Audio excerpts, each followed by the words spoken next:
Contrary to the popular belief that maps depict places and rivers and roads, the earliest maps were actually representation of the night sky. More precisely, they were a visual representation of the night sky observation that people made in 1963 in Turkey. A cave painting was discovered that had been drawn around 6200 BC in the Cattle Hayek in Anatolia. This painting illustrated a town with street houses in the volcano. Either way, the creation of maps back in the day wasn't as easy as a simple GPS mapping or a satellite image.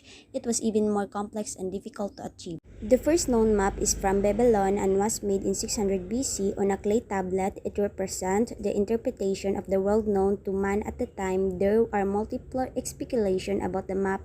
Some think that the map was meant to represent the mythological places in which the Babylonians believe. Others believe that the map actually does represent the ancient world, as this map uniquely illustrates the land beyond oceans, unlike the other maps of this period which concentrate only the place in which it was made. It is also speculated that the map was a way to determine how to route the surplus agricultural produce. The actual intent behind the map, it is still disputed, but the map gives us interesting insight because it accurately represents the nervous cities and topography. In the olden days, maps were mostly just a pictorial representation of a singular place, like the 600 BC map that the Babylonians made. Most maps were of single place, its topography, and the nearby roads and cities. These maps are made with a mix of information available from traveler accounts, science hypotheses. A world map didn't come around until the 5th century. Anaximander, the first cartographer, made a representation of the world at that time. The original map does not survive, but from Herodotus's description, it was a circular map wherein land was enclosed in a water body. From that point on, maps only became more detailed as more and more areas were explored and written about in the maps. These maps still followed the same pattern of being circular, surrounded by sea on all sides, but these maps had more details about places in Asia and Europe. That is all history. Still, the manner in which they actually got to map making is this. The Greeks used the state as the measure of distance, and it was popular to hire bematists, people who counted the distance between two places, by traveling the distance on foot. The time taken by people to travel between places was used as a measure of distance. All of this data gradually helped people know the size and distance of particular places. It might surprise you if I said that map making was connected more to mathematics than geography during ancient times, but it's true. Map making was essentially an art that used mathematical methods like triangulation.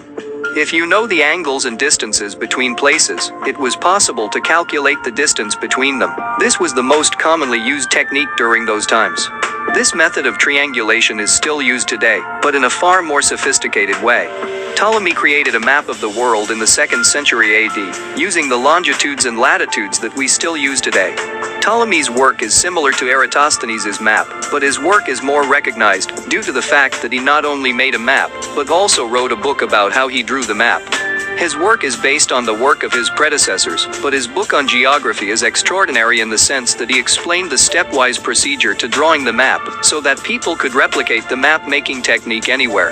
His book was later translated and helped the Arabs replicate his map, as well as add details to the world map. Maps gradually became much more detailed as new regions were explored and put down on paper. Also, mathematical and astronomical advances helped to perfect the world map to what we know and love today. It's actually quite astonishing that maps have been around for so long. In this day and age of GPS and Google Maps, we hardly understand the incredible evolution of cartography. The early maps were hand-painted on parchment paper. Most contemporary maps are now produced by cartographers using computers and specialized mapping software. Making maps is the study and practice of cartography.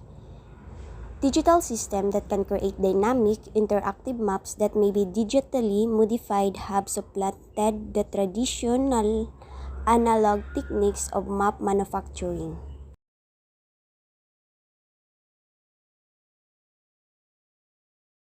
Cartographers are able to pinpoint the location of highways, cities, rivers, and other features on Earth using satellite photographs, which are detailed views of the planet's surface. More accurate maps than ever before are produced by cartographers with the use of these photographs. A map is composed of three parts: distance, direction, and symbols. You can read the map easily with the aid of scale, symbols, and direction. Information like relief characteristics, social features, political boundaries, and so on are displayed as well as recorded on a map.